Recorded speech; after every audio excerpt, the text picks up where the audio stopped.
নমস্কার, আমি হলাম উৎসা ভৌমিক। আমার আজকের নিবেদন কবি অদয় শঙ্কর রায়ের নেমন্তন্ন। যাচ্ছ কোথা? চাঙারি চাঙারি পোতা। কিসের জন্য? নেমন্তন্ন। বিয়ের বুঝি? না বাবুজি।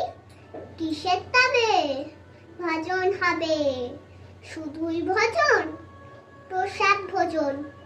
কেমন প্রসাদ? চা খেতে স্বাদ। কি খেতে চাও? ছানার পোলাও। ইচ্ছে কি আর? সরপুরি আর। আহ কি আয়েশ, রাবড়ি পায়েস।